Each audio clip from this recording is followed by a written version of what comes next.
Hello, welcome to the pilot episode of Paranormal Record. I'm your host, Rob Constantine.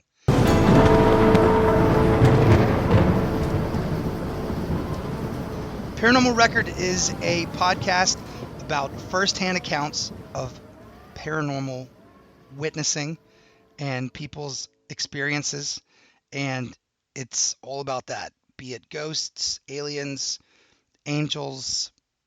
I've had all kinds of things come up in interviews and what people tell me and what people believe, and it's fascinating to me. So I figured I'd start a podcast and share this with the world. I always, in groups of people, will say, "Hey, tell me a ghost story. Tell me about any paranormal experiences you've had. Have you ever witnessed anything you can't explain? Tell me about it." And so I figured I would turn it into a podcast. I've always been fascinated. I've always been a spooky kid. Now I'm a spooky adult, and always had a huge interest in ghosts and paranormal happenings and angels and everything. So all those things. So this is my podcast, and I'm so excited about it. I'm so excited to have you guys all here. You can be a part of this. You can write into me at paranormalrecordpodcast@gmail.com, and you can send me your stories, and I might reach back out to you and set up an interview. You can also write in and ask to remain anonymous, and I can read your stories to our listeners. That's also a choice you have. If you're not sure you want to be live and in person and telling your story, we can always just call you on a first name basis and change that first name. There's many ways to do it, but if you have a ghost story or paranormal story that you wish to tell, this is the podcast. We want to hear your stories. Write in and get your interview set up. Write in anonymously and tell me your story. That's also fine. All of those things. Again, that's www.paranormalrecordpodcast@gmail.com.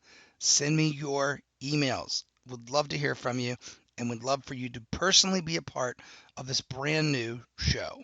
So, um, this particular story was very inspiring to the podcast, and I always kind of was like, one day maybe I'll have a show, well, I'll interview people, and one day maybe there'll be a platform where I can interview people and talk about ghosts and talk about their firsthand experiences. And then, man, and podcasting became a thing, and I said, this is what I want to do. This is what I want to do. And, you know, years later, I finally did it. So here it is. But this story in particular was a story that I was told, and then I retold this story to many people and anyone who would listen in kind of that general vein of conversation where I'd be like, "You ever see anything scary? You ever see anything you can't explain? You ever witness anything paranormal? Tell me about it." Here's something that happened to my friend's friend Nate, and this is the story that my friend Lacey told me. So here's me telling the story many years later, for our podcast listeners here, telling Lacey's story to her, and then she's going to comment on it, and we're going to talk about it. She said she couldn't remember it as well, and being that I've been telling it for years, I kind of had a fresher memory, so that's kind of how we're going to do it. But it definitely is very fitting to be the very first thing and the very first story told on Paranormal Record and be our pilot episode. So here it is. Without further ado, here's Lacey's interview, and here we go. All right, ladies and gentlemen, welcome to the pilot episode. Rob Constantine, the host. This is my friend, guest today, Lacey Adderhold, and I'm very excited. Lacey, this is a crazy story and a crazy thing between us. We've been friends and dear friends, close friends, for a long time. And Some would this say was generations. what is it? Some would say generations. Yeah. And this was a story shared. This is something that happened to a friend of yours. Yes. And then you told me the story, and then I was so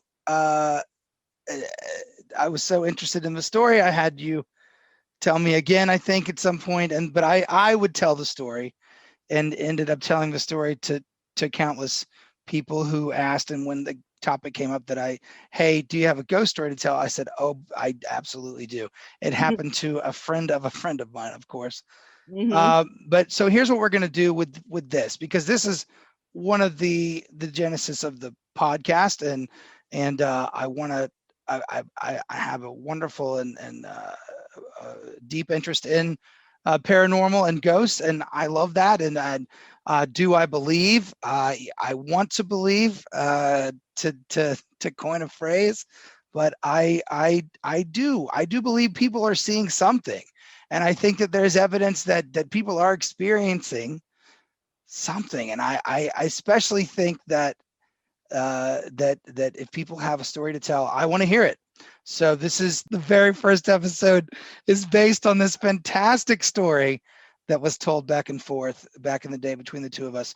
And I did end up meeting our mutual your friend and my acquaintance, but I you're still good friends with him. This is another dear friend of yours, so maybe we'll get him to come and tell us the story as well. But it'd be fun to do a story where I tell it and where it's become, and then you tell me what, because who knows what different levels the story has taken over the years, because this was probably 20 years ago that you told me the story. Yeah, exactly. Because I was in Los Angeles 2001 and 2002. And I was in LA for about 15 months. Then I was in San Francisco for about 3 months after that. So I was on the West Coast for, basically a year and a half. I forgot about your San Francisco stint. Yes, now I remember all that. And so all that was, hanging out with him and just, so it's one of those things. First of all, you've got the telephone aspect where like he told me and then I told you, but then you've also got the age and the verisimilitude of memory. Like just the idea that perhaps my memory's not as great as it used to be, or maybe you remember something a little bit different. I'm 45. My memory is, I hope I remember. And I don't know if it's going to be as long or as elaborate or good as it was when it first began. And then we'll get to the facts when we actually have Nate on as a guest. Sure. And that'll be exciting. All right, so here's the story. So my friend Lacey lives in LA, and her friend Nathan is employed by this rich movie producer who has several houses, but pays Nate to produce his films and represent him. And he's also his personal assistant along with producer credits.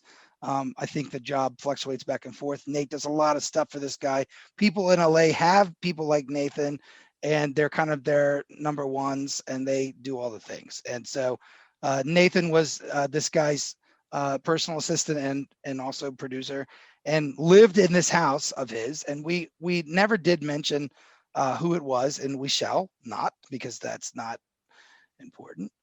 It's interesting, but it's just not, it doesn't have to do with the story. And this, we're not going to bring that guy into it. So basically is what I'm saying. So anyway, so Nathan lived in this guy's house, and it was this huge mansion up in the hills. And let's just start with the mansion. Nate was staying there by himself, and there were 10 bedrooms or something in this massive house. And it was just insane. And he was staying with his things unpacked into a bureau or something in the space over the pool, like a pool house. And he was staying in the pool house, and then he would go into the house to work in the office, and then go back and forth from the pool house to the house, and he lived there. So among other things, there's a pool, there's a tennis court, and there's this massive house. And there's a gate to this massive house that opens, and there's a little like guardhouse that also has some places to stay in it, and an upstairs. And apparently David Bowie used to hang out there, and all kinds of craziness used to happen. And that was kind of a famous spot. Just on the grounds itself, there's like a guardhouse, and then a big massive gate, and then it opens up, and you drive down the lane, and then there's the house.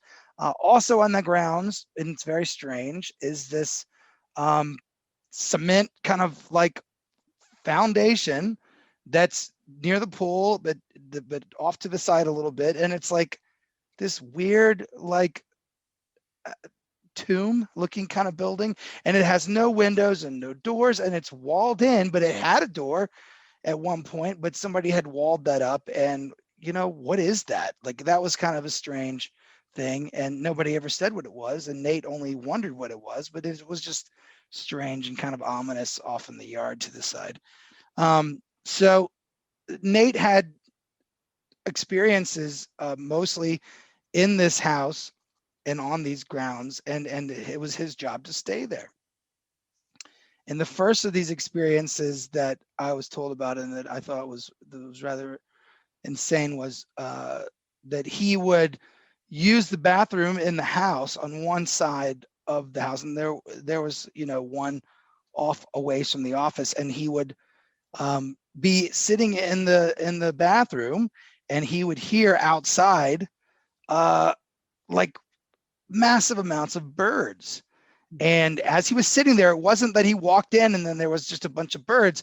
Like, it would always happen as he was sitting there.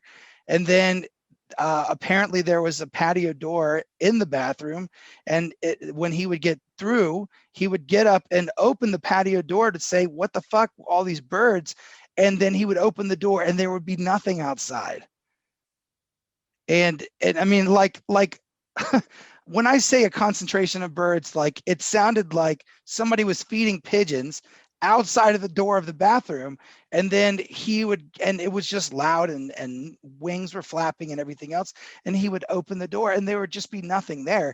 And it wasn't like the sound would stop, like it would go in and out, and he would try to open the door to try to catch it at its loudest moment, and it wasn't like it stopped immediately. It just there were no birds there. And it wasn't like they flew off and he looked up in the sky and they were there. It was just really strange. And so that was the beginning of things being strange. And he was a bit off put by that and fascinated. And I think that would be fascinating. So then it goes to the story of he would lose like little things and find them in places that he never went. A lot of the house, a large portion of the house was closed up and tucked away. And I'm talking like furniture with like sheets over it and stuff like you see in the movies. And then some rooms didn't have anything in them at all, which was most of the rooms, because this dude, I think we can call him Rick, but that's not his name, but Rick would have all these things. And he had this really big house, but he didn't necessarily put a lot of furniture in it. So Nate would find stuff that he lost in the house, and just kind of like the stuff would kind of walk off, and then he'd be like, what the fuck? But a good example of that would be he had a Zippo lighter, like a Zippo that, kink, click, and the metal Zippo lighters. And he lost it, and it was gone. And he ended up buying the plastic ones that you get at the gas stations, and kind of frustrated that he couldn't find his Zippo lighter. And then he's walking around, and other stuff had gone missing, and he'd found it this way by just looking in all of the rooms that were empty and some of the furniture covered in sheets. And what's weird about the Zippo lighter is he went upstairs to a room that he had never been in and thought he'd search there. He opens the door, and in the center of this empty room in a wing of the house that he doesn't even ever go into is his fucking lighter in the middle of the floor. And, it's like, how, is somebody fucking with me because I told him the story about the birds? And he's a little unnerved because all of his friends are creatives. I mean, it's possible that they would be fucking with him. It's fun, but this is an extent where they would have to go through his stuff or take it from him while he wasn't looking and then hide. I mean, it's a little much to do to somebody that has you over for a party per se. And those are the only time his friends are really out of his view where they could fuck with him is be at a party. And it's kind of a possibility that somebody be fucking with him at a party, but not really. You know what I mean? Maybe that would be a good solution for what's happening, but it's not really what's happening. And so he's kind of this stuff is kind of going through his head as he's breaking this information down, because as Lacey and I have said before to ourselves, fuck, he has to live there. He has to figure this shit out because he has to keep living there and keep working there. He's there all day. If he's not there, he's at the pool house where his stuff is, or he's in the main house doing stuff and working for Rick all the time and running back and forth. And it all requires him to be on this property most of the time and work from home and make phone calls and do all the things. And he's kind of got to live in this massive, massive place all by himself, mostly all the time. And that's what he gets paid for. And he gets paid well. And it's a good job. He doesn't want to mess it up. And in fact, I don't remember the original story of him actually ever telling Rick about these experiences. I don't know how that went down. I don't think he did. I don't think he told him anything, which I think is interesting because it would have been hard to keep my mouth shut. I've been like, do you know how fucking haunted this fucking place is, man? Like, but I also get way too close to employers and people at work. I talk a lot. Anyway, maybe it's best to kind of, especially in LA, you want to just kind of be quiet sometimes, especially in high positions like that.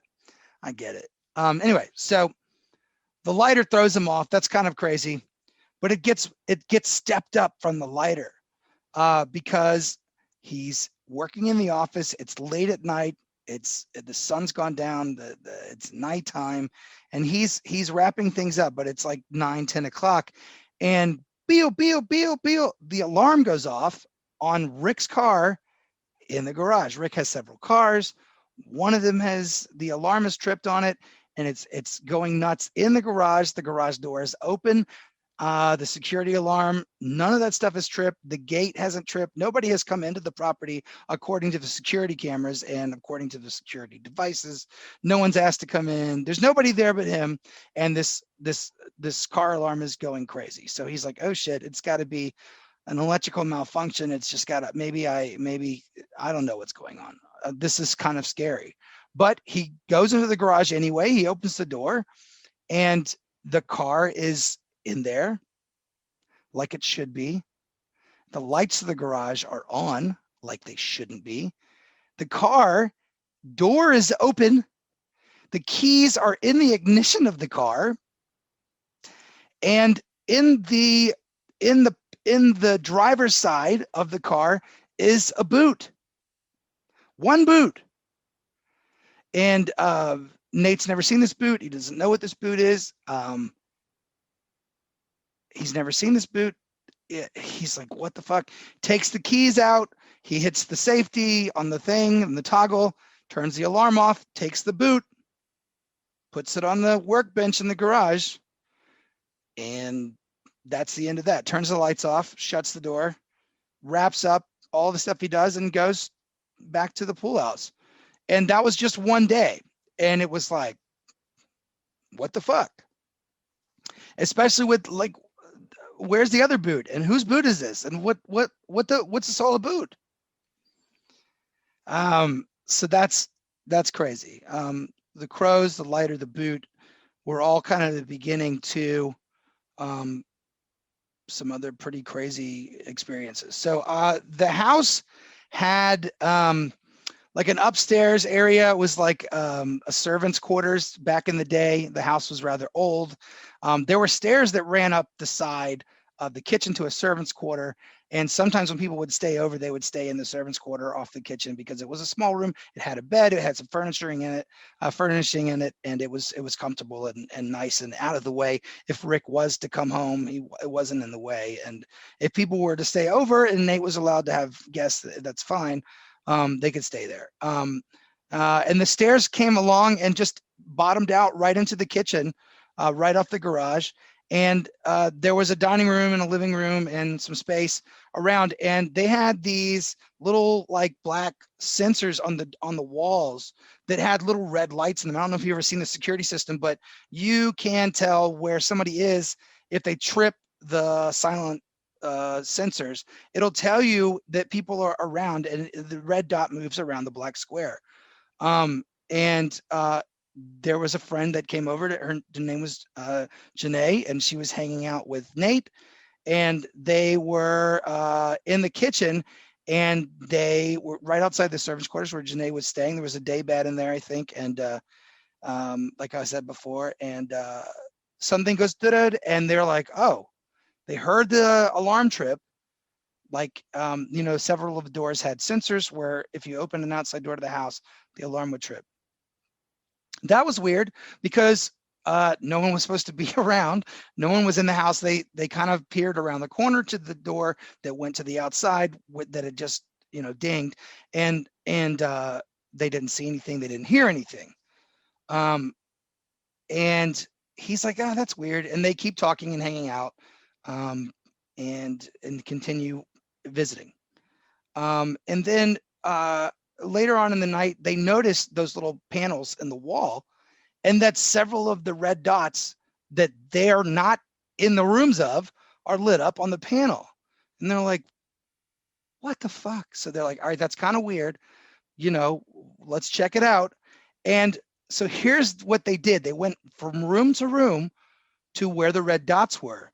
And as they would go from one room to another, the red dot would change, and the person or whatever it was always just a room away, according to the sensors, from where they were. And they literally walked around the house till they found themselves back in the kitchen, trying to be in the same room at the same time with whatever this was. And they couldn't do it. It would just keep moving. And then it disappeared completely.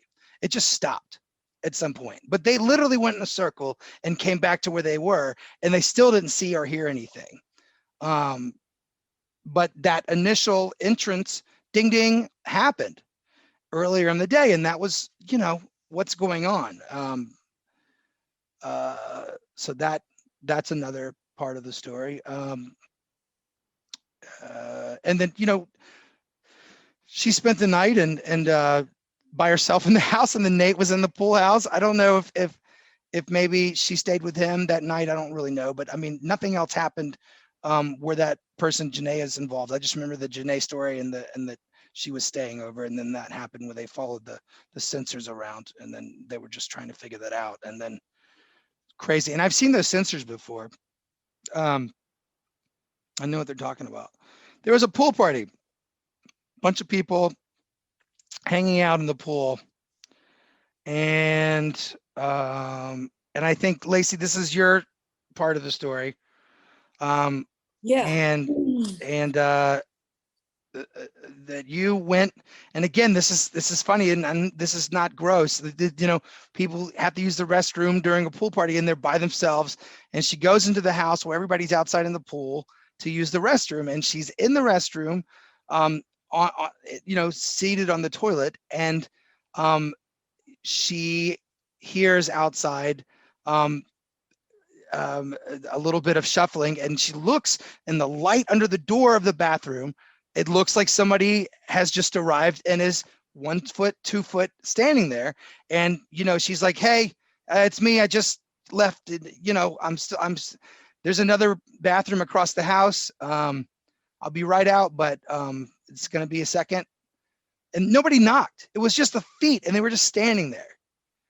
And they didn't have any real response to her voice or what she was saying. And it scared her a little bit, because she had talked to some of the people at the party that were kind of acquaintances. She didn't know everybody, but still, it's kind of like, all right, dude, just go to the other bathroom, man. Like, don't just hover. A girl's peeing in here, come on. And then the feet just kind of go and just leave. Like they were there, and then they just kind of go, well, and it's weird. The behavior of the person in the hallway was very strange, and it certainly did not respond. They did not respond or say anything back. They just were there, and then they weren't. And she goes to the glass after she leaves the bathroom, flushes the toilet, turns the light off, goes back. She goes to the glass and looks down at the people at the party, and there's nobody inside. And she goes back outside, and then she tells everybody, oh, that was kind of weird. Did somebody, who went use the restroom, and where are they now? And then they were just kind of, is he okay? Like, he was just kind of standing outside the bathroom when I was in there. It was kind of weird. And then nobody had left the party. Nobody knew had come or left that original group, and no one knew had come to the house. and nobody that she hadn't been introduced to, and everyone that was there when she left was there when she came back. And she looked at the window where she was originally standing, and it looked like the window was kind of fogged up a little bit, and there was a little heart in the window where she had been standing. Certainly wasn't there when she was there before, and it was weird that there was light enough behind it where she could see it, but it seemed very thought out and very like, I mean, it was big enough to see from the pool. It wasn't just like a little heart, but it was a little heart. You know what I mean? It was just weird. And windows don't usually really randomly just fog up in LA either. That's kind of fucking weird. So that's kind of strange. So they go back into the house to kind of investigate. That little heart that she saw, completely gone, window not fogged up at all. And she's the only one that saw it. And Lacey, I don't think you mentioned it more than once, but it was very strange. And then nobody saw anything, and there was nobody else in the house, and it was just very strange. So that was the one Lacey story that she actually was there and witnessed and had happen. And all of these stories, I guess, lead up to the final story, which is the scariest and really penultimate, encounter between Nate and all of these things.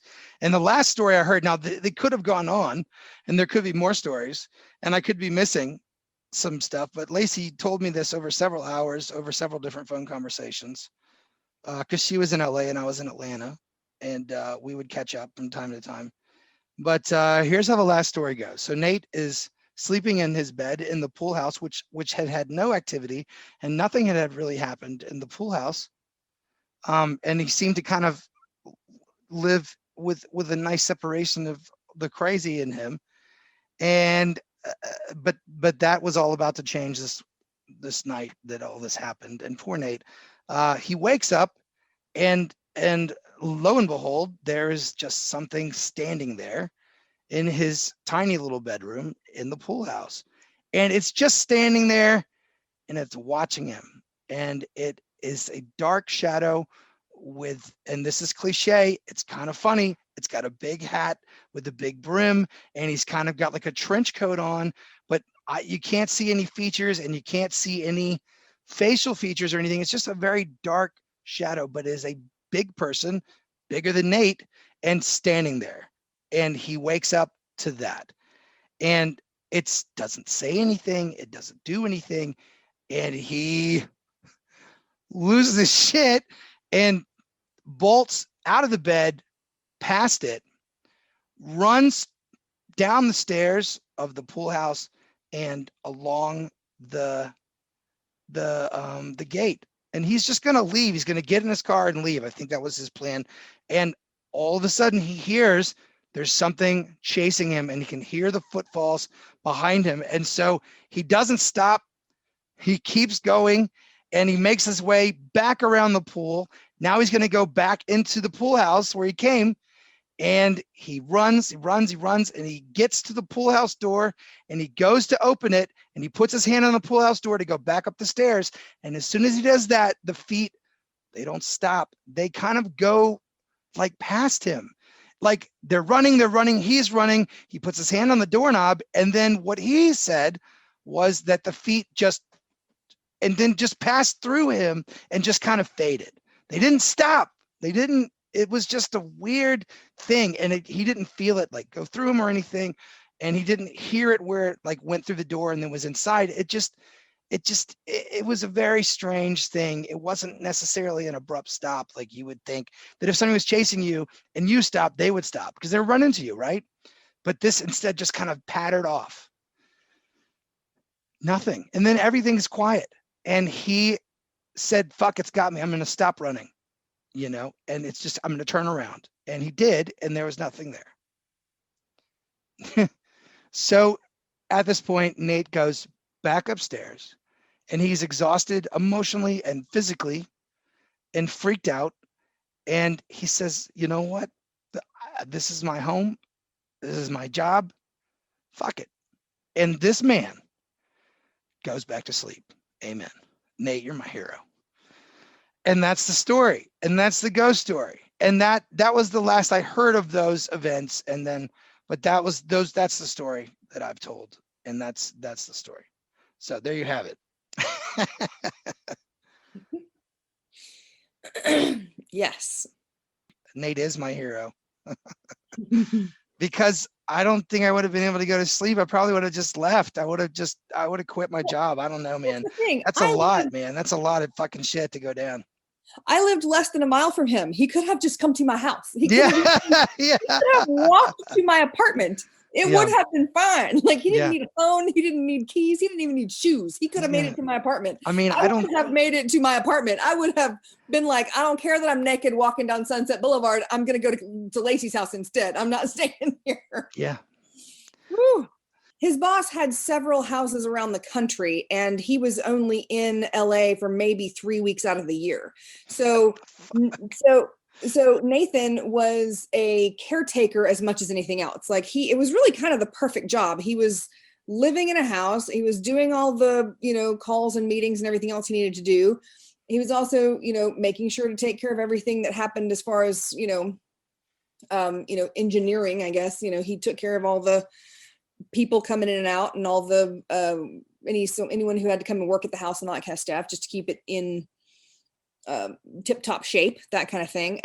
Maids and servicemen and pool guys and all that kind of stuff. And the nice thing was that his boss was very, very laid back and said, have people over. This is your house. I'm not trying to make you a servant. We're not like, you live here. This is your home. You work for me from 9 to 5, sometimes in alternate hours, but like from 5 until 9, this is your home too. So just make sure you're not going to wreck the place, but you're good. Yeah. And so he could have, and we never went nuts. We never had more than 10, 12 people over at a time. And that was only if there were like like pool parties and stuff like that. But for the most part, he was there by himself. Occasionally he'd have a friend who would be in town doing something, and they'd crash in the maid's quarters above the garage, like a built-in section of the garage. So basically, if you wanted to, you could walk from the main house to the guest house without getting wet if it was raining, on the 3 days a year that it rains in LA. Right. But that's where the like crypt or tomb or whatever was. Yeah, and so what the fuck was that thing? Right. Okay, so the house in the 40s and 50s was owned by someone who is crazy famous, and we will not, because there's no, like, you can look it up and then you'd know where the house was and everything. Okay. So we're not going to say who it was, but that person was very well associated with many different types of people. Some of them were not, maybe, the film industry at that time was kind of, sometimes there were not so savory characters around. And so rumor had it that there was a bathtub gin operation or something like that. So, kind of an Al Capone suspicion to it. Like, not obviously it wasn't Al Capone who owned the house, but like we always kind of equated it to like, ooh, I wonder if it was like, some sort of alcohol operation. Nathan and I and all the rest of our friends would sit around just like supposing what was in there. And of course, when you get a group of people who work in talent agencies and screenwriting and everything else, like there is no limit to the crap that we came up with that it could have been. Sure. Anything from like, a wine cellar to a panic room to a bomb shelter, we had all kinds of ideas of what it could possibly be. But there was, apparently it was blocked off, it was walled off, and all you could see the wall inside the doors. So the doors were like two big, huge wooden doors that had kind of like the iron little rectangles across the top that had almost looked like jail bars, so you could see inside, and there was no glass. So you could see like 5 feet in, but then it was walled off. And so you're like, okay, what on earth is down it's that a crypt hole? That's and it was just okay. And it had been through several different iterations. Yes, rock stars did hang out there like back in the day, like after, like in the 60s and stuff. So not David Bowie, but you were close, but we're going to leave it at that. Someone who definitely was in those circles.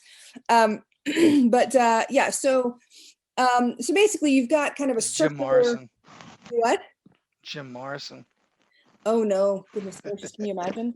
Um, but so you had basically a circular compound where it went from the gatehouse around to the walkway. The walkway went all the way around to the house. The house, then you've got the garage, then you've got the tennis court, and then you've got maybe, I don't know, 100 yards of ivy on the other side. So it was kind of circular compound. And the first thing that I ever remembered hearing him say was, "Oh, don't worry about the birds. You're not going to see them." And I was like, "What are you talking about?" Like, because I was like, "What is that noise?" And he was like, "They're birds. It's just." And I was like, are they having like a cocktail party in your bathroom? Like, what is happening? It's so loud." And he was like, "You're not going to find them."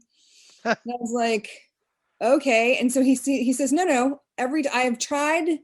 I don't know if it's like, I just don't know." And so he tells me the story of how he had been in the bathroom shaving.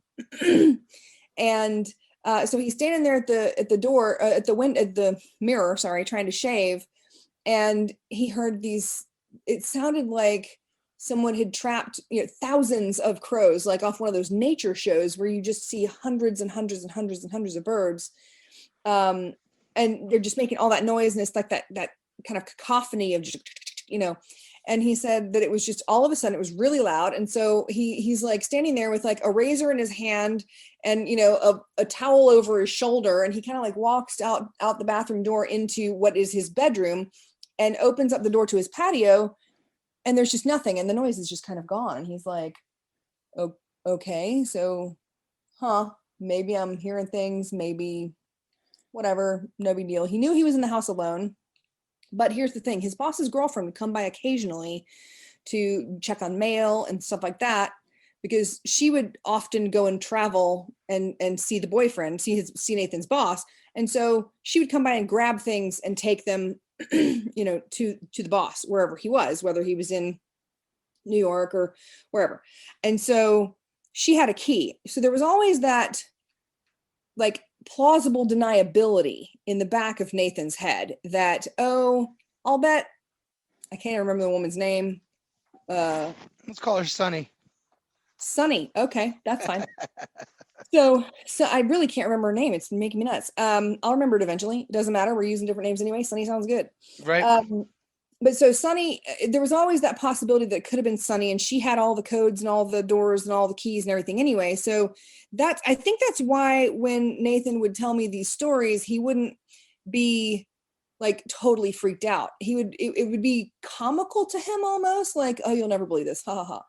I mean, so and that's as far as like the stuff that went missing and like just the little stuff, that kind of thing. Like if you hear something on the other side of the house or whatever.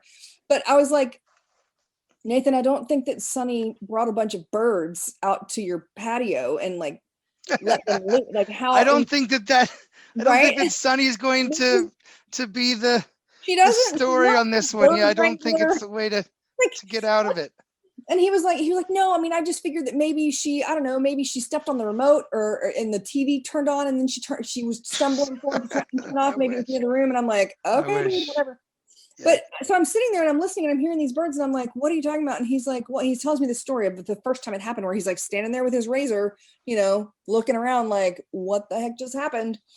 And I was like, "Okay, so how often does this happen?" He was like, "You know what? I don't even hear it anymore.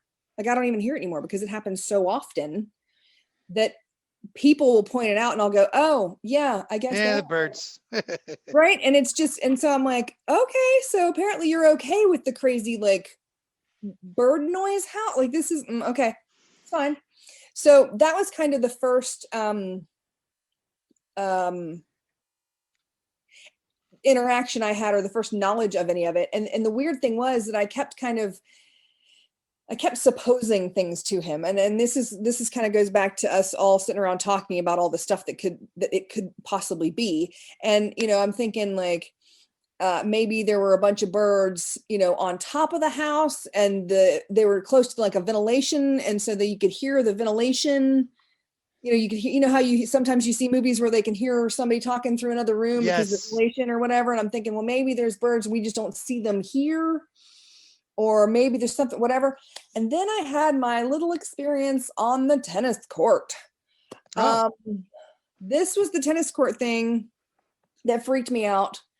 I well, I guess I can tell it now. It kind of leads into the reason I was there was because of the car thing and the boot thing.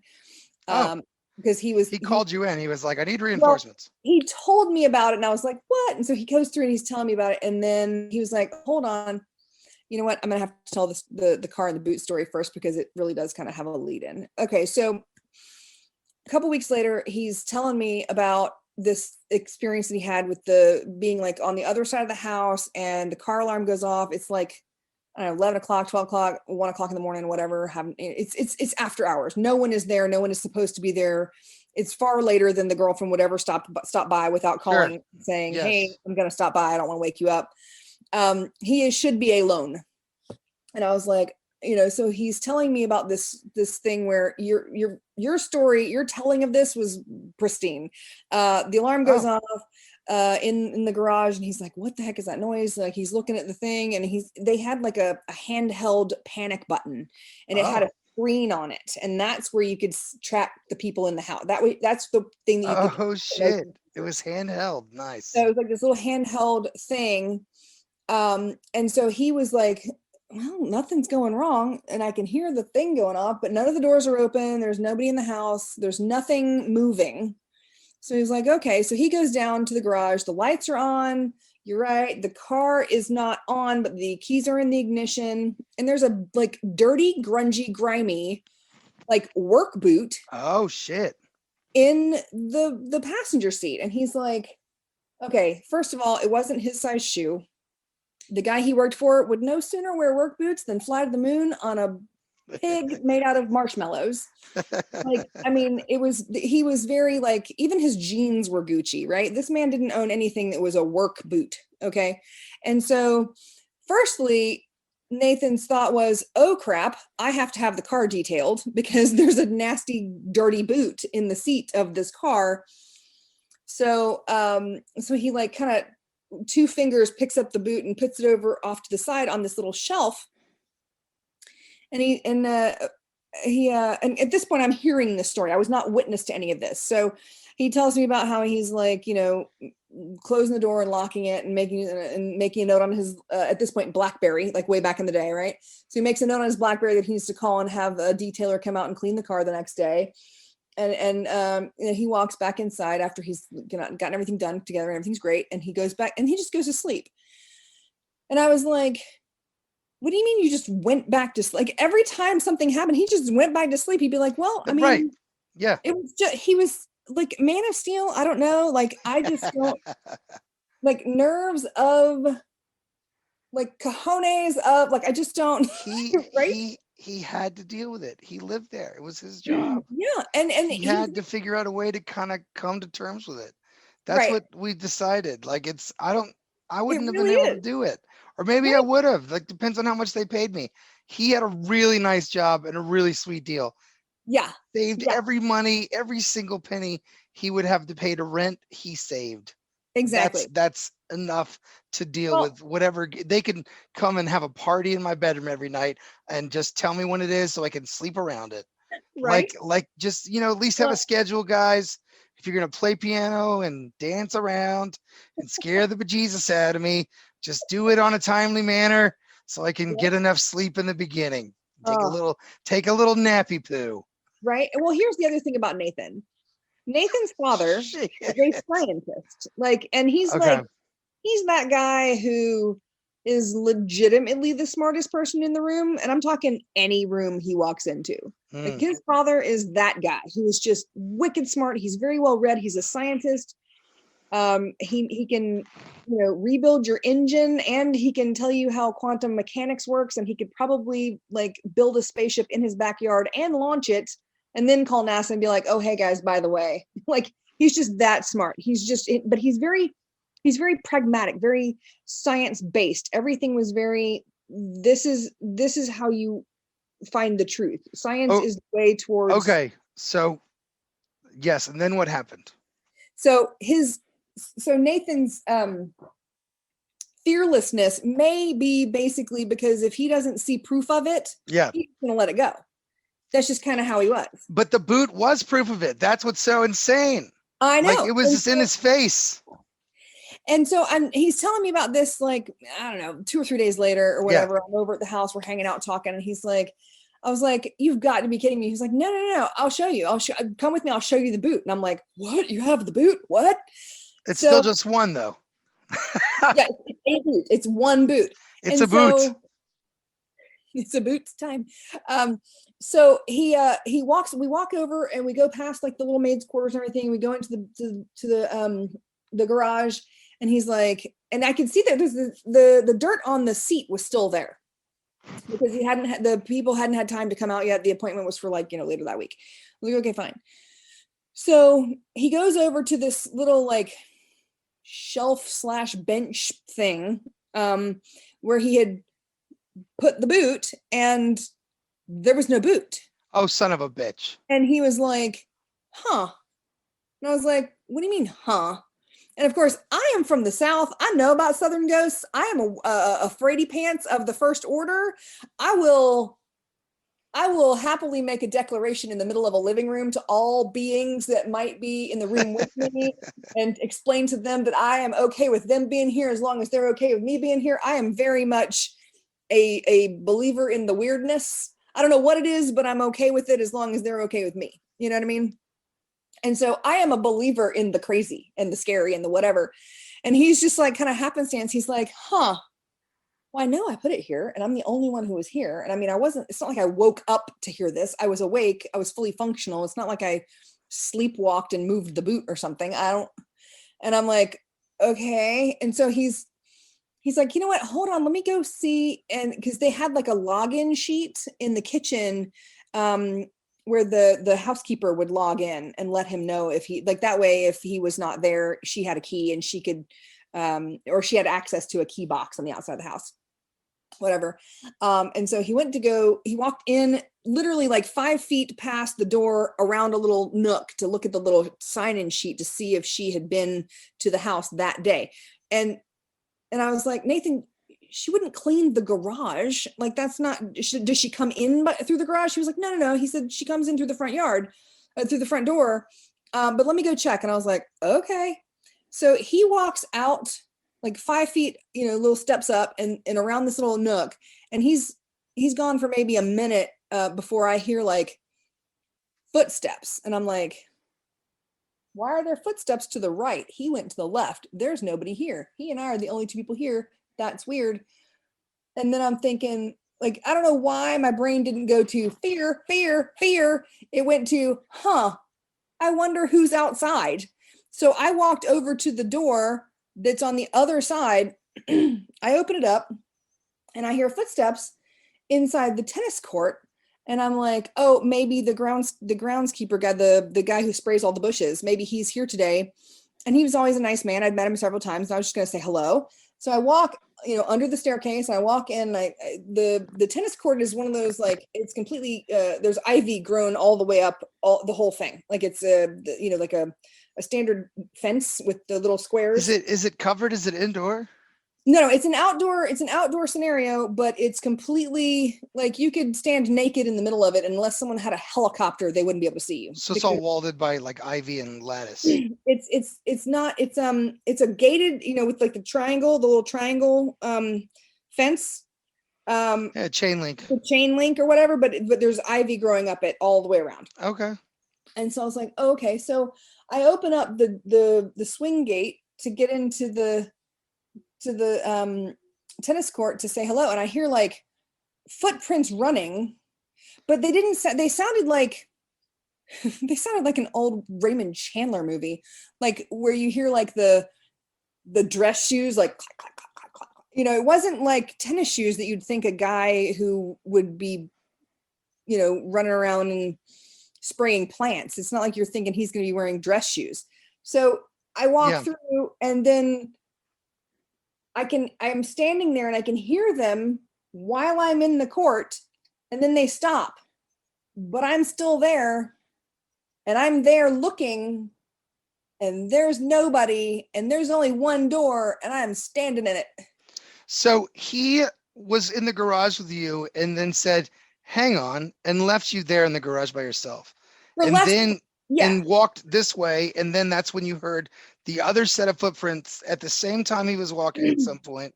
And then right, you heard him kind of dissipate and walk away from your vision of sound, right? Your field of sound. right, And then the new steps, which weren't him because you heard him go this way. I get it. Yeah, okay. right, right. Yeah. Well, and also Nathan was wearing slippers. You know, he was wearing like like socks. Certainly not dress shoes that would Like go we were, step, yeah, step, we were step, like step, step. hanging out. Like if we were inside the house, like we didn't wear shoes inside the house. That was kind of a no-no. There were no shoes Okay. inside the house, so we would all wear like either slippers or barefoot or sock feet. Like that's kind of like the rule. I think that also was part of the boot story originally, where there was a mud room and all the shoes were there, but the boot was certainly never in the mud room. Yeah, and it was not a I remember this now. yeah, no, it wasn't like a room, but it was like the front little section of the garage. There was like the garage was Lacey, longer this than is normal. Georgia. We have mud rooms. Right, right. And but in Los Angeles, you just have a little like a little bench where if you have some and it's literally designed so that when you get out of the car, you go over, you sit down on the bench, you take off your shoes, and then you leave your shoes there and you go upstairs, go into the house. That's cute. I like that. right. And so, but I think I remember this though. I think you told me about that because I equated it to the mud room. So I was like, all right, it was definitely a mudroom scenario. We'll just call it that. But yeah, so here's the thing. I am standing there and keep in mind, all this happens within like 30 seconds. This is not a long, it takes far longer to tell the story than it did for it to actually happen. And so Nathan walks out of the room.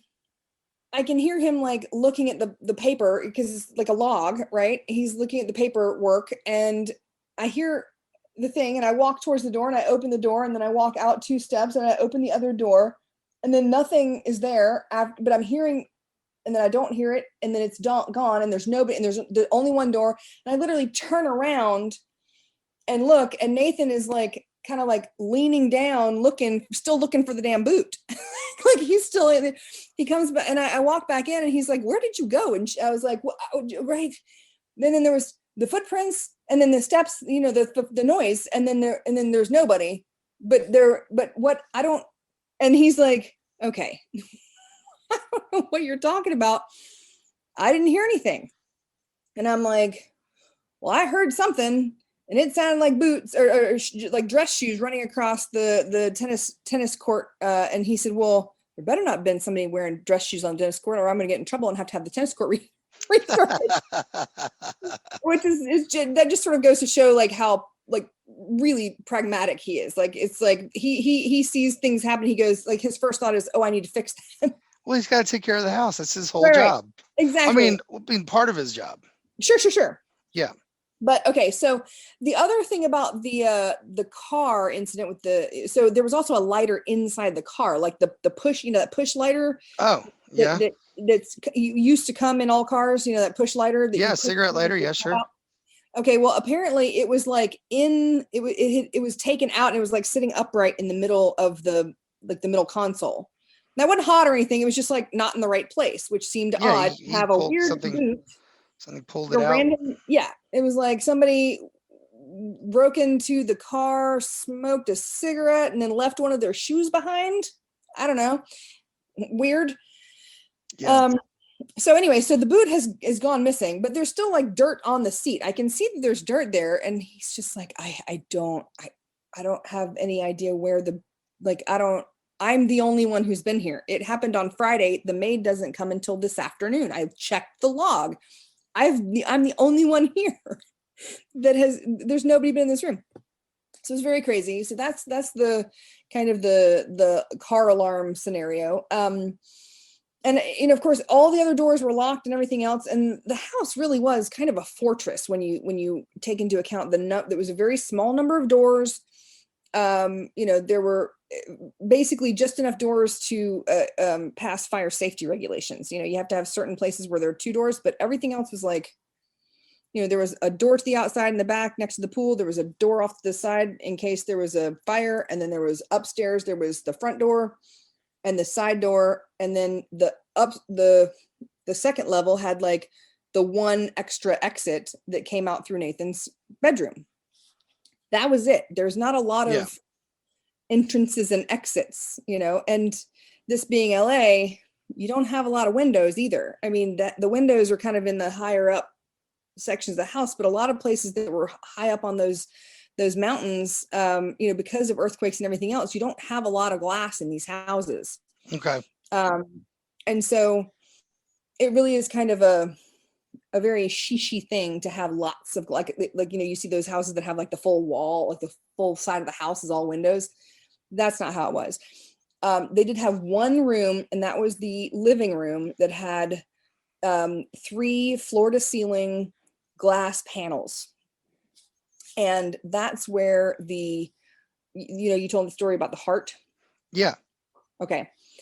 Little bit different. So everyone's hanging out at the pool. There's probably 6 of us. There wasn't a lot of people. We weren't in the pool. We were just, having some vegan barbecue or whatever he cooked that day, and sitting out and having some beverages to watch the sunset, and just kind of relax and hang out. No one was in the pool necessarily, but just sort of hanging out, relaxing. And it had kind of gotten dark, and so I had gone inside to get something. I want to say it was somebody's birthday, and so I went upstairs to get the cake.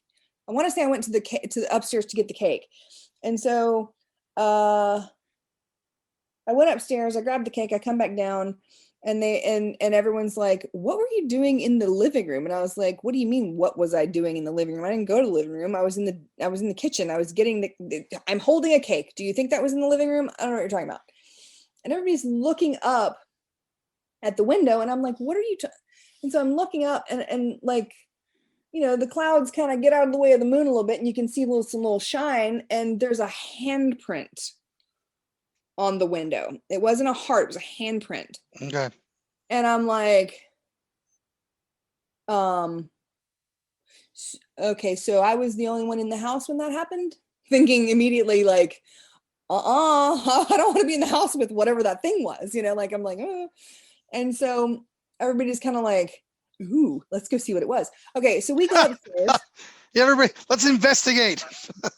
We were straight up the Scooby Gang, man. We were like ready to go. I'm sure at least 1 or 2 of the people that were there, I mean, God love them, but they were probably a little smoked out at the time. That's not my gig, but I don't tell anyone they shouldn't do that. And so everyone's kind of like, looking up at it, and I was like, what? And it was kind of like that whole concept where they were like, safety in numbers, man. Like, ghosts prey on like individuals. They don't prey on groups of people. And I'm in like, the movies, like, I mean, what? Yeah. Okay. Right?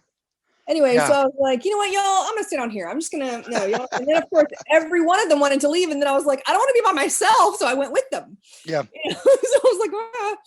So we get upstairs to the living room, and there's nothing. And I'm like, okay, this doesn't make sense. So I get down next to the window, and I just kind of like lean in real close to where we kind of like calculated where we had been sitting and where we saw it. And it was like, okay, so it was on this window, and handprint would be about like this high, right? So I just kind of went like, and like breathed some hot breath on the window, and there was nothing there. And so then of course everybody's like, I mean, we looked like a bunch of morons. Like everyone's like there's about 6 or 8 of us, up with our noses close to the, trying to find this handprint that's disappeared. Yeah. It's nowhere. It's crazy. And we're like, there's no, okay, guys, don't mess with me. This is ridiculous, because I didn't see the handprint. They saw the handprint, and they're talking about all this stuff. And I'm like, okay, well, so we go back downstairs, and we're all standing there. And I think I want to say it was Amanda. She looks up and she goes, oh, fuck, it's back. And I looked, and then I saw the handprint, and I was like, oh, okay, you know what? I'm just gonna be on this level. I'm not looking up anymore. And then we just and Nathan had the little panic button. He always had that with him. It was like a little handheld thing, and that way he called the police. No, it was very early 2000s. It wasn't like it had the panic button on it in case of fire. It had like the little tiny like inch square of it where you could see the picture of the front if there was someone at the front door, like very beginnings of like video doorbell kind of situation. And then there was the main square was where you could see the sensors all around the house. If there was someone in a room or if there was a problem in a room, and there were like different colors. So it was like, if there was a person in there, it'd just be like a red dot. But if there was some sort of like heat or fire source, it would actually have like the little picture of the fire. Yeah. Like that said like the fire sprinkler thing had gone off or whatever. I never saw any sprinklers happening, but anyway, so Cool. so that leads to. So the handprint came back, and you Well, also we don't saw it know. again Well, a here's second the thing. time, but it certainly wasn't there when you went inside to look at it, and there was nothing there. My question is, was it on the inside of the house? Because it was 25 feet up in the air. Oh But gosh. we were in like, because it was the pool is down one flight, right? So it's the living room is a story up from where the pool was, right? So the pool was outside the basement. So if you go up to the main level, that's where it was. And we sat there like a bunch of idiots, like trying to put hot breath on like all three of these big giant windows. Yeah. From like 6 foot high to 4 feet high, like all in the middle, trying to figure out where. And we didn't see anything. But when we went back downstairs, it was there. And And it was was like, way up above your head where there shouldn't be able to be anybody, tall enough to right, reach that. right. So it would have made sense that someone would have been inside. It would be perfect height for someone to be inside and have their hand on the window. But at the same time, we were inside. We were looking at the window. There was nothing there. There was Right. nothing there. Yep. I repeat, there was nothing there. We don't. It was Yeah. the. But And it was nothing there, and then you went back outside and glanced at the window, and there it was again. right. And so the thing is that because I hadn't seen it the first time, then I was like, okay, is somebody messing with me? Did like when we got ready to leave and all come back downstairs, did somebody like go like and like put their handprint on it? Like, but we were all like running, like it wouldn't have stayed. It was just weird. Like it was not, in order to get that kind of fog on a window to stay that long, it has to be, the difference in temperature from inside to outside has to be ridiculous to get that kind of fog on a window. And it wasn't. It was a nice 78 degree, ish, probably. I'm guessing. It was not no one was wearing sweaters. I mean, so that was the pool and the heart, which is really a handprint part of the story. All right. So then, so now what? What else? Okay. So let's see what else. Okay. So you did talk a lot about, and you were also there for the handprint heart story. And you were witness to that. That was something you witnessed. I was there. Yes, I was there when that happened. Was that you that was in the restroom and then the feet came and then the feet left? Did that happen? Was that okay? Yeah, I got that part right. Yes. You just basically, you combined it. You gave the first half of me in the bathroom story and the second half of the heart story. Okay. So basically the bathroom story is we were all down at the pool and it's evening time and we're all, in the pool, people were swimming and doing everything else. And I was in the bathroom actually changing to get back into regular street clothes because I was tired and I didn't want to swim anymore. And so there were two little doors right next to each other. I guess there was a hallway that ended in a door, and then to the right-hand side of it was the bathroom door. So the end of the hallway was the laundry room, and the right-hand side at the end of the hallway was the downstairs bathroom. And so, which made sense because you change out of your clothes and then you literally step into the laundry room right there and just put your stuff right in the machine. But we couldn't change in the laundry room because the laundry room had crazy giant windows and there's just too much, too much visibility for my taste being a Southern girl. So you would you'd change in the bathroom and then you would take your stuff and put it in the laundry right there. So it wasn't weird for someone to be in the hallway. What was weird was that I don't know what it was. Not, it was weird because the lights outside were just enough to have like light in the bathroom, so I didn't need to turn on the light to the bathroom because it was just after sunset, and so it was still just light enough to see what I was doing and get changed real quick. It wasn't like rocket science. And so I turn around and the light in the hallway under the door, because I heard footsteps walk up. And so I looked at the bottom of the door, and the weird part was that the feet were like, the shadows of the feet were like kind of like facing, like they were side by side, right? So the person, I'm using air quotes, person, would have been facing the door, or with the back to the door.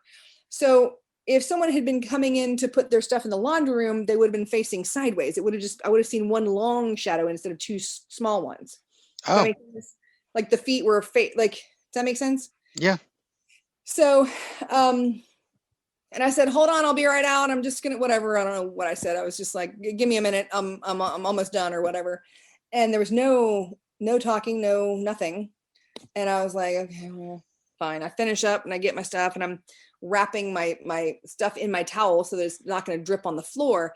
And that's the reason that when I opened up the door, because the shadows were gone after I finished wrapping up all my stuff, I figured, oh, they must have just gone to the other side of the house.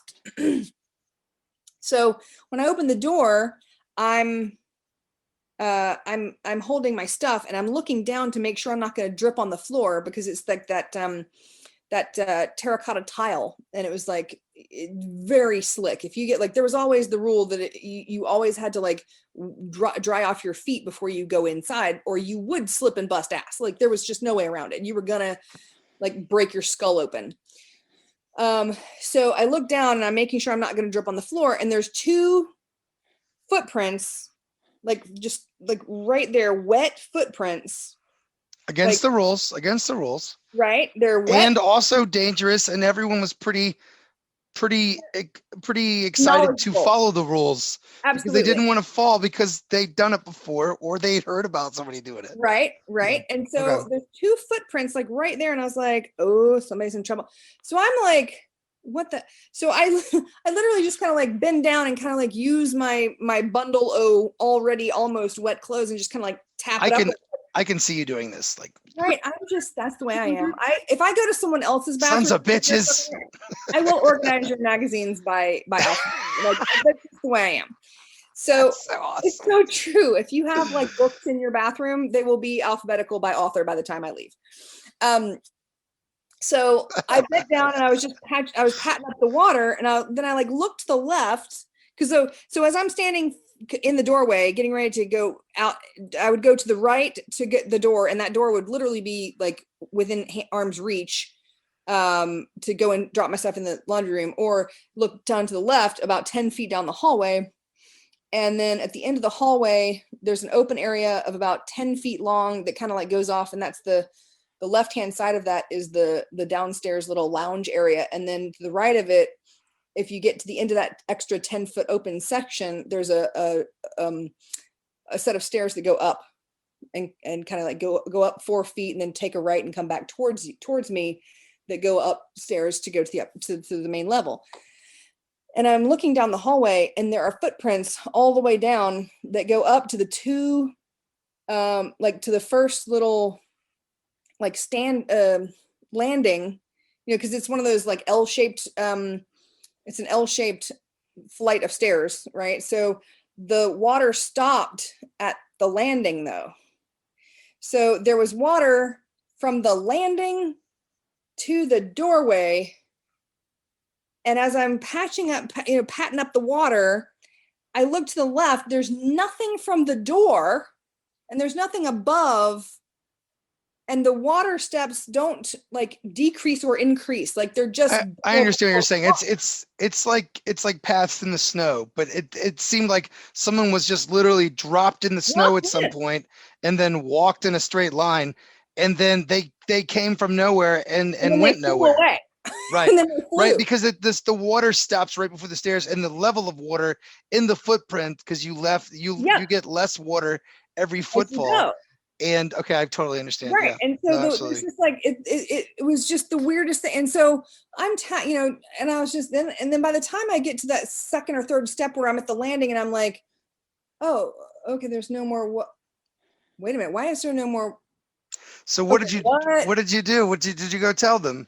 So I'm like standing there holding like a bunch of, you know, like a rolled up, you know, towel with all my clothes in it. And I'm walking inside and I'm like, hey, are y'all fucking like, are y'all messing with me? Like, what is happening? And they're all just sort of sitting there with their like martinis and Cosmos. And I'm like, no, seriously, guys, like, did you, you know, and they're in the hot tub and like a couple of them are still like in the pool, you know, with their little, you know, whatever. And they're all just kind of look at me like I've got a arm growing out of my forehead. And I was like, has anybody else gotten here? Has anybody, you know, no one had arrived, no one had left, no one had gotten out of the pool. They were all still virtually in the spots that I left them in. Yeah. Right. And it was like, huh, okay. Is this the same day as the cake and the handprint and No, all that? this is So this is just another pool party and another, okay. Yeah, this is, you know, weeks later. That was the end of it? Yeah, like Nathan was like, was this before or after the handprint incident? This was before. Okay. After the handprint incident, I never was in his house by myself. Yeah, I wouldn't do it. I wouldn't do it. I was never in the house without another person. Like not even, I wouldn't go to another room in that house without another person. If I stayed over, he had to stay in the room with me. All right. So we have the lighter, the boot story, the feet outside the bathroom door, that story, and then the handprint, the heart that has now become the handprint, the tennis court, which I didn't remember at all, but I'm sure you told me. The one where his lighter was in the middle of the floor. Yeah. But it wasn't his lighter, it was his car keys. Oh, it wasn't his car keys. Oh, shit. It was the spare car keys for his boss's Mercedes. And so they were always supposed to be hung on the same notch. Yeah. And he was not to drive that car. So there's no reason that those keys, and the girlfriend was not, no one was allowed to touch this car. So the new parts of the story is the heart has now become the hand, and everything else is along the same lines. Now, what was different about the boot story besides the tennis court part being added to that? There's more now. So tell me about the boot and how that was different. And I did get the lighter story right, but not so much. It was just the wrong item. The wrong item. So tell me about that. We're in the room with the boot and with the car lighter on its end sitting there. What else was there? What tell me about that? He told me that story, so I wasn't there myself. Okay. Or are you talking about when I was there to see it myself? No, but there was more to it than just the lighter story that you told was correct. It's just that it wasn't a lighter, it was car keys. Oh shit. Okay, so the car keys were missing, but they're not car keys that he would need to use because it wasn't his car, and it was a car that his boss's girlfriend didn't use. So the keys to that car were supposed to always stay on a hook. Okay. So he would, the hooks were in the kitchen, inside the cabinet of the kitchen. So all the different keys for all the different things, whether it was like, you know, the guest house or, you know, the shed thing for the pool equipment or whatever, all those keys were in the cabinet right in the kitchen. Okay. Oh wow. So he opens up the kitchen cabinet one day and the keys are missing, and he's like, okay, that's not good. So he walks out, he checks out the car, there's nothing wrong. And this is like not even the same day as the whole boot incident. This is not even close. This is like way before the boot incident. This is a million miles before the boot incident. Okay. So the keys have been like, he probably never moved those keys except for to pull the car out of the garage to have it detailed and then put it back in the garage once every 2 months or something. Like not allowed to drive the Mercedes. That's a no. So, or something, I don't know what, I feel like it was a Mercedes. Anyway, so, he opens up the door one day and he sees that the keys are missing. He's like, well, that's not, I haven't moved the keys. The girlfriend hadn't been here in like months because she's in wherever the boss was. She's in whatever city with him. And so he was like, oh, that's weird.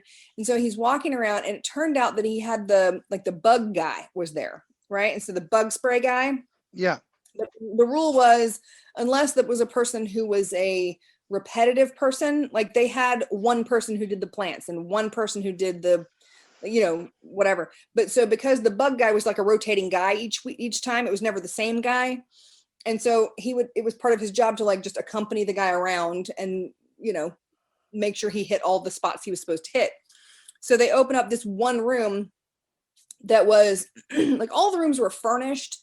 But you're right. There were some things that had like, a sheet over it, but that was only if it was like, if there was like a window close where the fabric could get damaged by too much sun or something like that. It wasn't like in the old movies where they walk into a haunted house and like all the furniture is covered with sheets. But there were the occasional spot where there were sheets over, this or that, or, just if it was too close to a window, or if it was maybe in a room that didn't have a lot of ventilation or whatever. Anyway, so he walks into the last door at the top of the stairs, the one that no one ever went in. And he opens up the door for the guy, and in the middle of the floor, in kind of like a weird pyramid, like there's no way someone just like dumped the keys there. It was like they were kind of like sat like a little tripod, like perfectly in the center of the floor. And it was Were a room the Mercedes keys. Yeah, and it was just the weirdest thing. They're just this set of keys just sitting there in the middle of the floor, and Nathan's looking at it like, okay, so that happened. Like, and I'm sitting there, he's telling me the story, and I'm like, Nathan, I don't, so you didn't find that odd or whatever? And he's like, I have, there's so many people who are here, and a lot of my friends are, pranksters or whatever, and they knew. When you think about it, like everybody knows I'm not supposed to drive the Mercedes, so it's not like it's the car I need to use for work.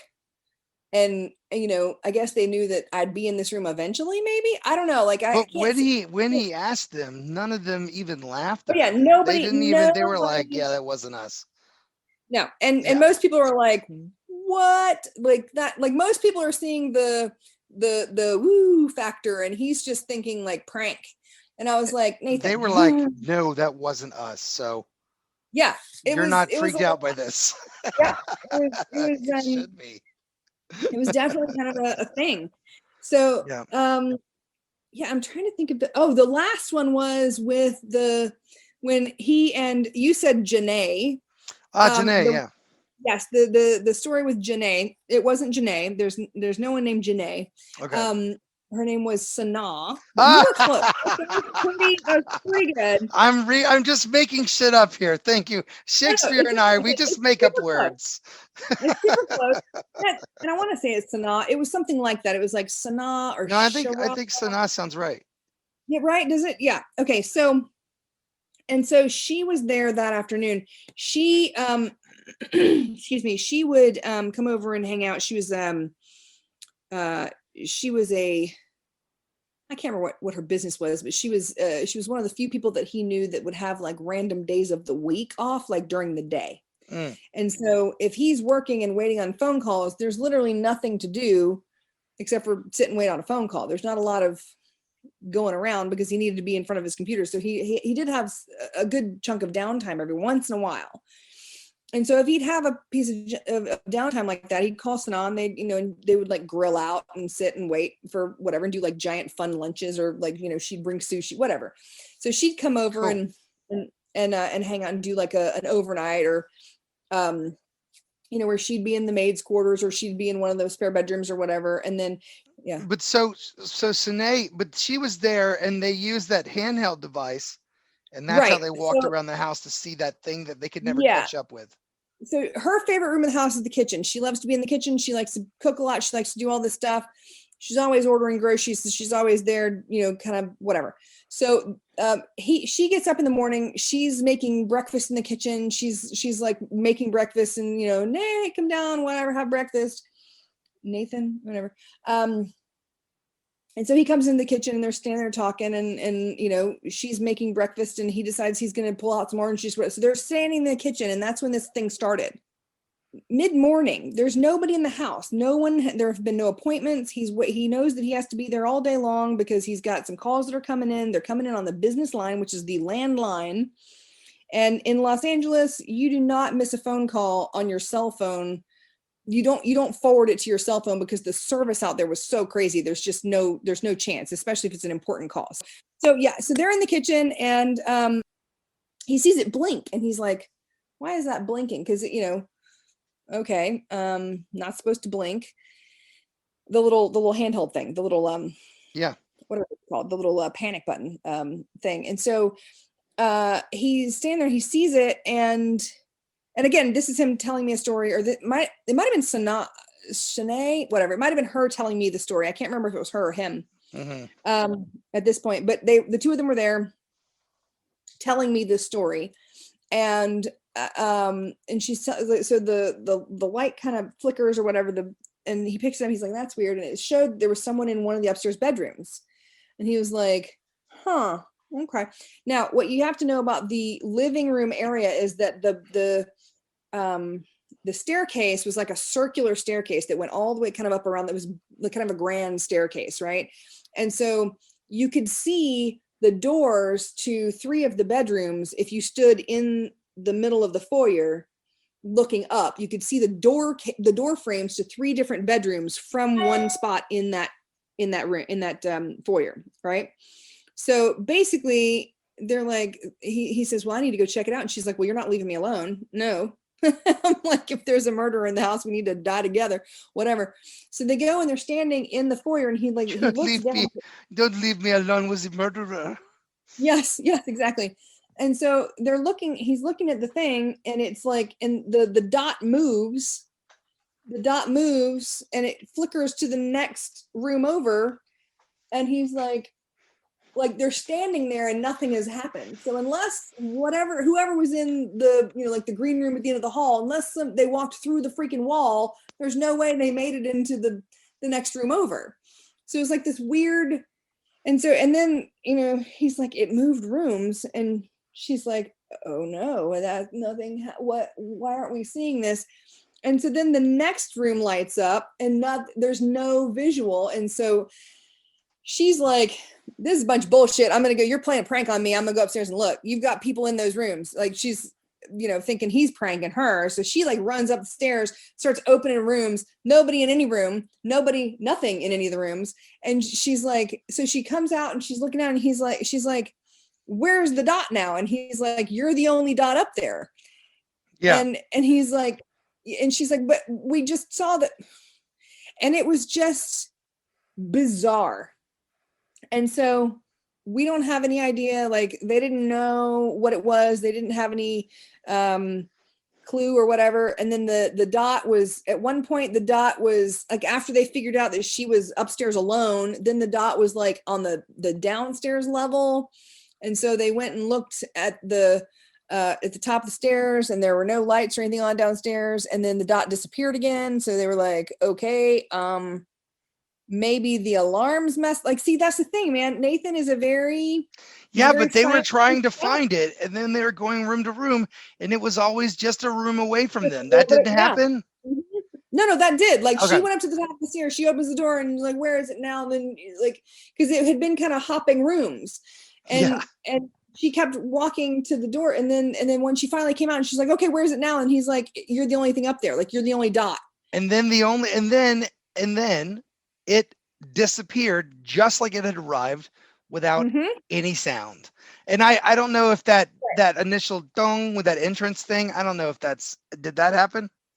Well, I don't know, because they don't know. Something else happened that day that was weird with the alarm systems, and I can't remember the story. The thing with that was that she had gone out to her car to get something out of her car. Oh my gosh, I remember now. But she had walked out to get something out of her car that she had forgotten, or maybe she was putting something in her car. I can't remember. Maybe she was putting her clothes in her car because she was going to leave after break. I don't know. She went to her car for a reason, for reasons, yes. You know. But so she had gone outside and then come back in, And so every time you open or close a door, there's a little ding, kind of a little chime. Which I gotta tell you, I don't like that as much as I like new alarm systems. Like my alarm system now, it says garage door open, garage door closed. Like it tells you which door is open and whether it's open or closed. And if a door stays open long enough, it'll say garage door left open. Oh, wow. And it will announce that to the house. Right. So this is back in the days where you got a ding and that's it. Yeah. You got a It's ding. going to be a ding from anything. Right. The ding was just, there was a ding. Right. And so he comes downstairs and says, "Hey, did you go outside?" And she says, "Yep." And he says, "Okay." Like, cause he heard a ding. She didn't hear a ding, but she went outside. So she was like, maybe I just didn't hear my ding. Like, I don't know. Like there was just a weird. Wow. All right. Yeah. All right. So that's that thing. story. That's that story with just a couple of added things. Yeah. It was a handheld device instead of the wall paneling. Well, And no, they were following them. panels, Yeah, but he was watching it on the, yeah. Right. and So the and they were, what you're the upstairs was involved in this as well, instead of just the initial them going around that little circle downstairs with the just around the house. right. Well, the thing is, I understand where you got the circle from because the upstairs was circular. The main level wasn't circular. The main level was basically straight. Well, the main level was kind of like a backwards lightning bolt. It kind of did like a little left-hand turny, kind of left-hand, right-hand to get, to all the rooms. But the upstairs was kind of circular. So I get where you got the circle of it all. All right. So what else, Lacey? Yeah. Oh, here's one that you didn't bring up. And that's that one night where we heard something, we kept hearing something off to the side. And there were, I don't know, 5 or 6 people there. And we knew we had like 3 or 4 people that were still coming that weren't there yet. And there was a passcode that you could just either tap it through to get into the front. Like you didn't have to have a clicker. You could use a passcode if you needed to get in the front gate. And so there were enough people who, had either been in the car with him when he used the code, or he'd given the code for, like, they had like friend codes so that he could alter the codes if ever necessary or whatever. Okay. So there was always a possibility that someone could be walking down. Remember I described that walkway where you could be under cover from the front all the way around the back to the pool. Mm-hmm.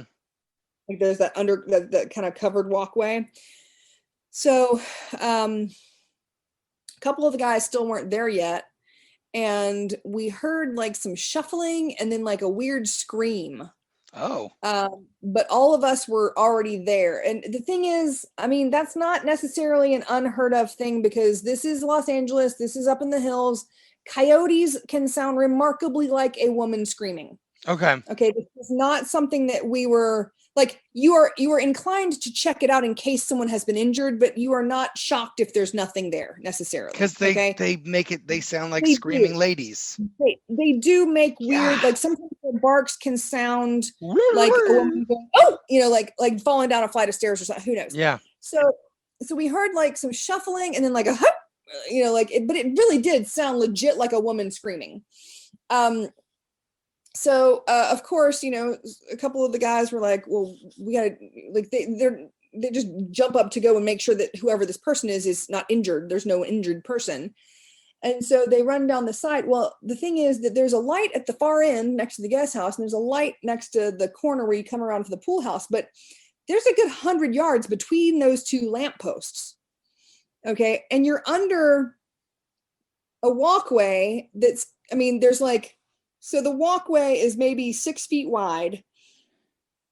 And it's like the ground part of it's like a concrete with some sort of, stonework or whatever. And then the side of it that's the side of the building is, or the side of the underside of the driveway is like a brickwork. And then to the right, it's like they're just like posts that are kind of like, arch, like kind of continuous archways, like several little archways with like posts between them that have like, I don't know, not gargoyles, but like, artwork, they're like statuesque. They're not just a pole. So what happened? So they're running through and they can't find a person, like not at all. There's not a person at all. And so by the time Because those are like motion sensor lights, right? The one at the end and the one at either end is motion sensor lights. There are two in the middle, but you have to turn those on, right? And the switch for that is all the way over at the pool, like behind inside the door next to the pool. So the two guys go running this way, and either Nate or somebody goes and to hit the light so that they can, kind of get some light over there. So while they're going, and so it was like this weird thing. They get to all the way. These are, they're fast. They're hauling ass to see if they can find a person or whatever. And there's some grass off to the side. So you've got like 6 feet wide under whatever cover. And then there's a good like 10 feet of lawn that goes all the way down the stretch.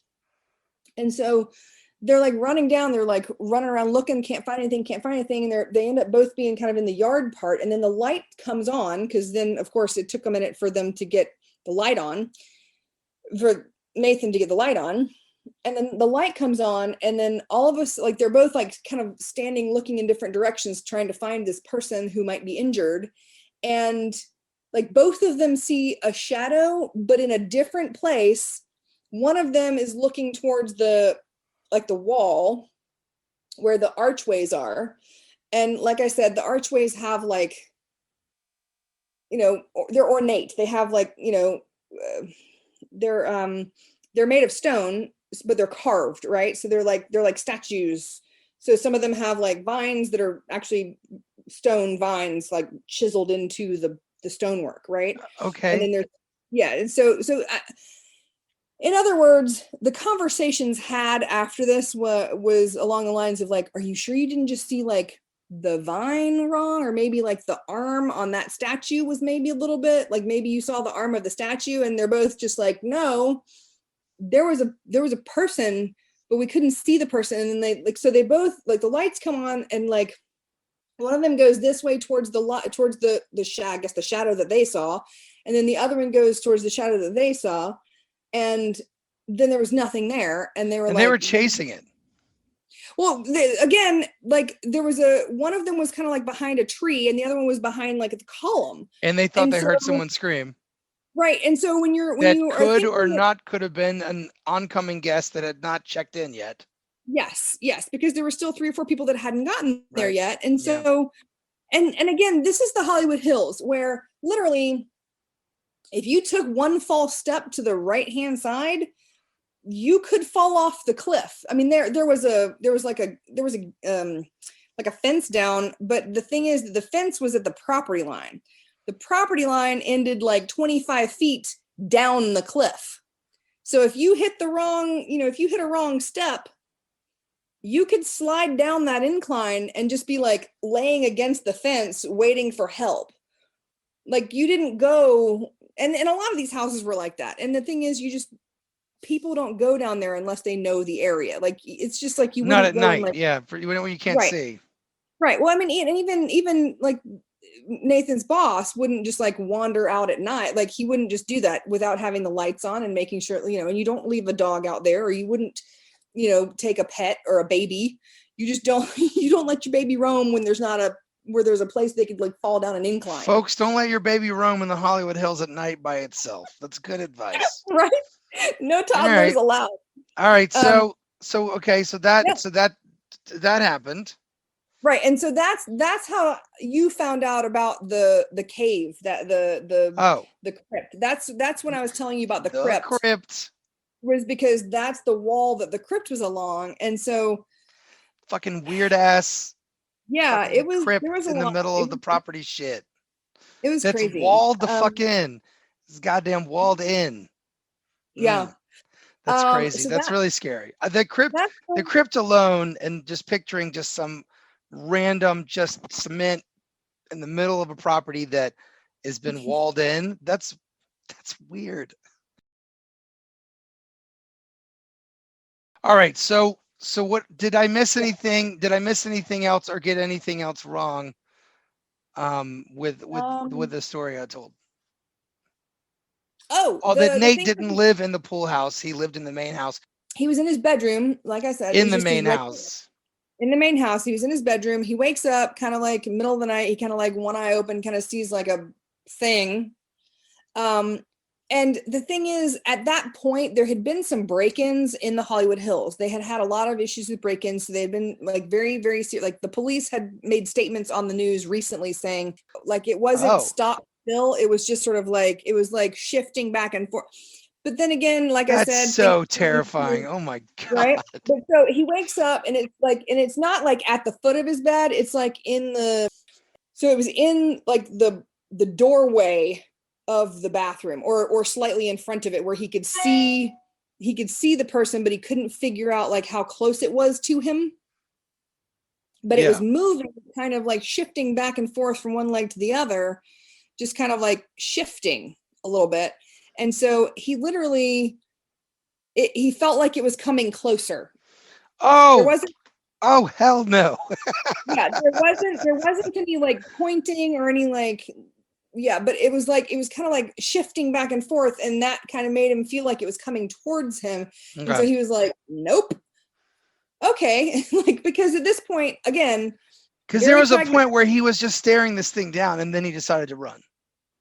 Well, because he couldn't tell what it was at first until it looked like something was coming towards him. He just thought it was like a weird. What about the hat and the jacket? Is that what it was? Yep. Yeah. You described it fine. It fine. It was just kind of like a shadowy kind of, hat and like, popped up, kind of big collar kind of looking, jacket. But yeah, it's weird. Yeah. Big old jacket.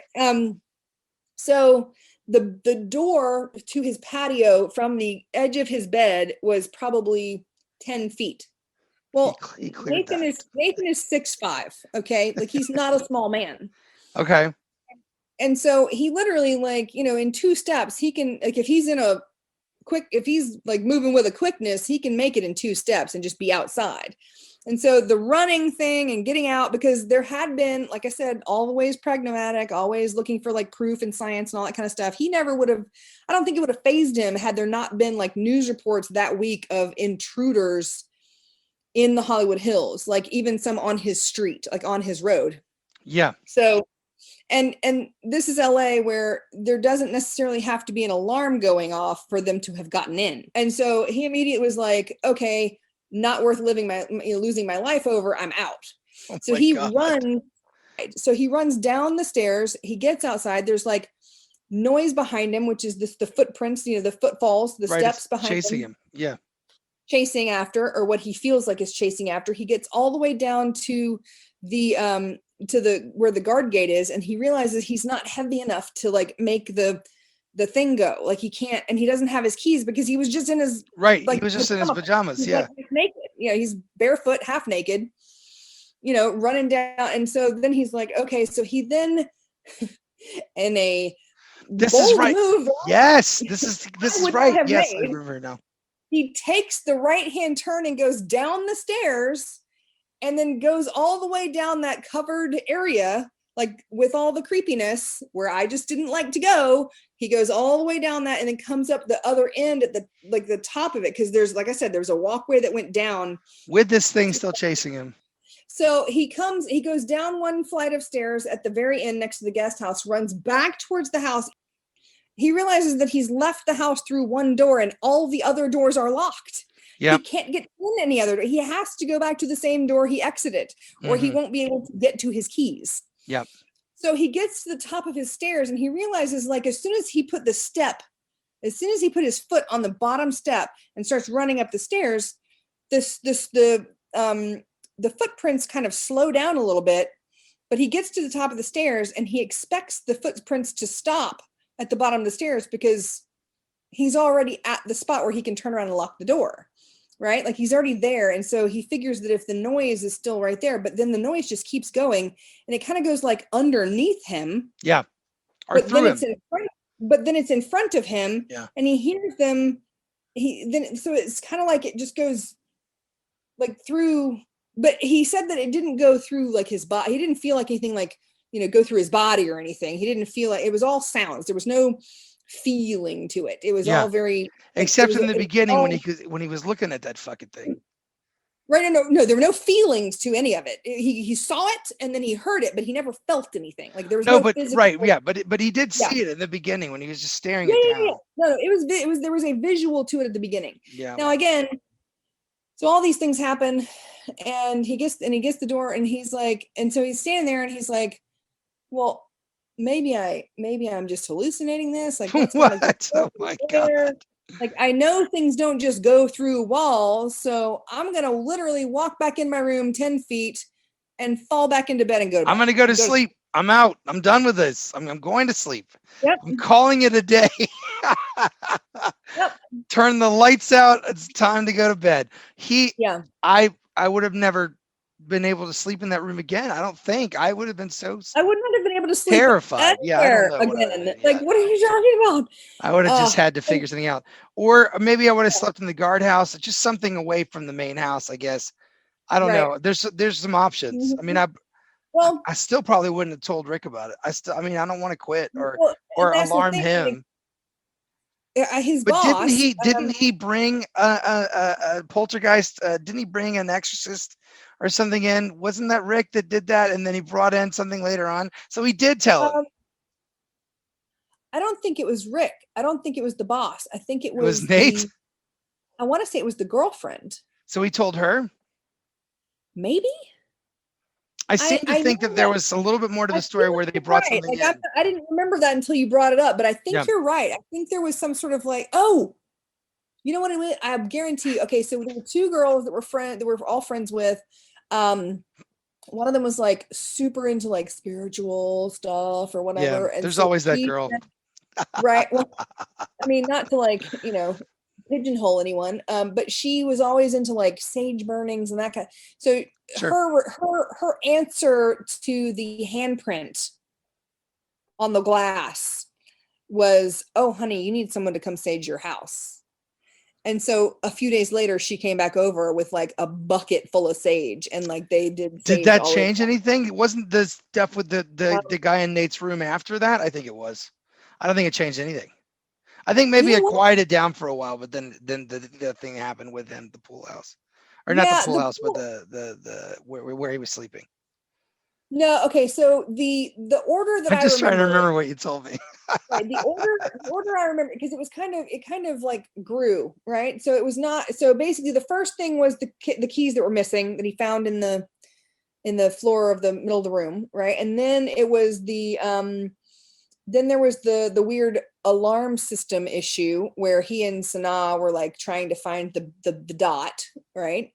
And I think then it was the shoe in the garage, the boot, yeah, which then went missing.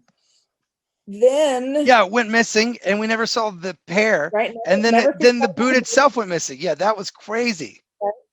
And then it was the water on the floor that I saw, and then it was the because then it was the I kind of feel like the sage was the very last thing that happened. I think that because the reason I think that him seeing the creature or the thing or the whatever, I think that was before the party where I saw the wet footprints and the party.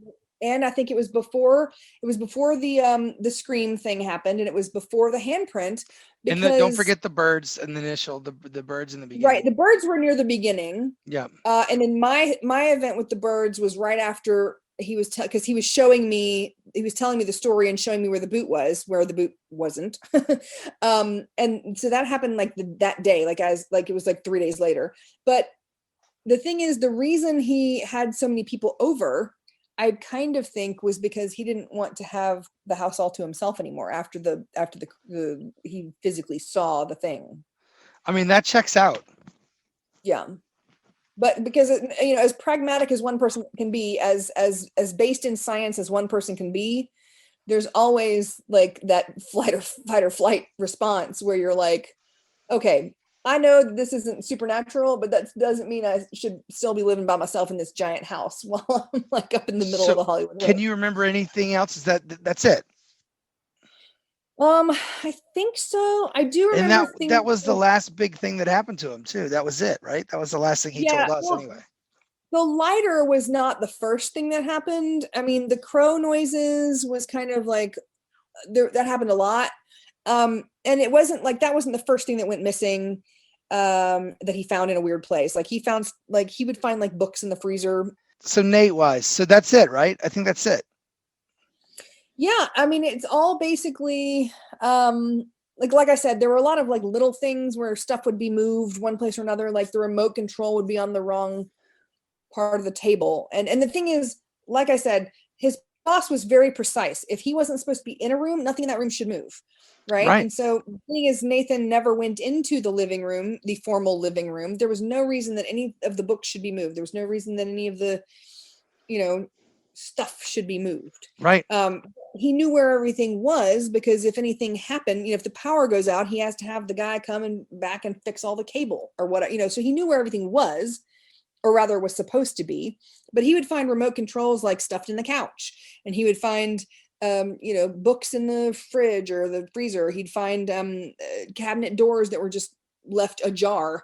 He would find random objects like sitting on the middle of the staircase. Like it got to a point where he would not walk down the staircase in the dark because he had to make sure there wasn't anything he's going to trip over. Yeah. Like, so there was a lot of like weird little things. And the thing is, these are all stories from like not just him, but like other people who had stayed at the house. Like other people had these stories too. It wasn't just him. Yeah. So I think a lot of the other people who were there had similar stories to tell. More interest in believing, perhaps. But you never know. I mean, and again, when you're down and you're sitting in the jacuzzi listening to people tell stories about somebody's house, and everyone's a creative. Like, I know for a fact the 2 or 3 things that I was witness to, there are things that could explain those things, pranks and whatnot. There is a rational explanation for everything that I witnessed personally. Except for the crows. But it would have been really hard to do. Like it would have been really hard to get to pull off without having everyone involved. Something's going on over there for sure. I mean, it was a very haunted place, I think. But Lacey, this is great. I really appreciate you coming on the show. This is awesome. Thank you so much for being on my pilot episode here. But it's really cool to have you on board here. Right on. This has been really great having you on the pilot, and of course this ghost story among others, but this really one, and this one ghost story and the life it's had between me telling it and then me telling other people and enjoying it so much really has driven me to starting this podcast and inspired me to start it. And it's so nice to have you on board. It's very first episode and all the things, because it really is quite, I've always thought about doing it, and here we are.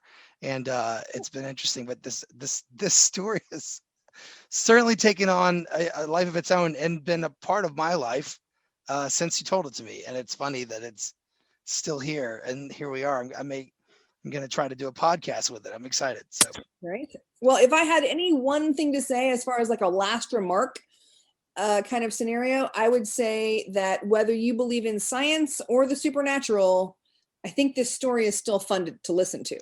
And something happened.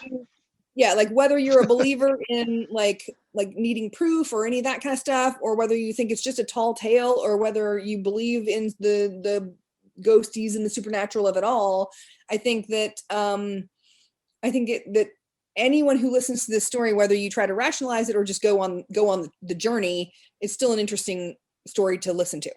All right. Well, there it goes. That was our first episode. I'm very excited. That was the pilot.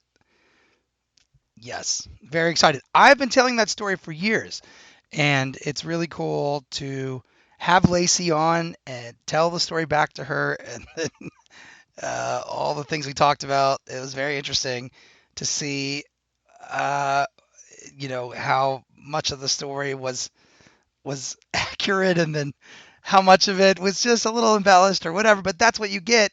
There's kind of a telephone effect with stories, and that's fine. But I've been telling the story for so long. It had to be what happened on the pilot. It had to be the things. And maybe one day we'll get that interview with Nathan. Maybe. He was very excited to hear that we were going to do this. And he was kind of excited that we were doing a podcast about his experiences. And maybe one day he'll come on and tell us about it. Maybe. We'll see. There's been talks about it, but it's never actually happened. But maybe one day it will. So cross your fingers on that. If you have any questions about today's episode, questions for Lacey, questions for me, um, feel free to write in. And if you have had a paranormal experience, you can be a part of this podcast. Your tale can be told right here on the show, and I want to hear about it. I want to hear about it. I need stories. I need tales. This podcast is all about tales to be told. So if you have tales to tell, please write in paranormalrecordpodcast@gmail.com. And I can't wait to hear from you. Can't wait. So please write in. Hopefully we'll have some more episodes coming out soon, and a couple of episodes every month. And just stay tuned and follow this podcast. Hope you like it, and I'm so glad to have you all here today. Can't wait to hear from you. I'm Rob Constantine, everybody. Thank you so much for joining us. Good night.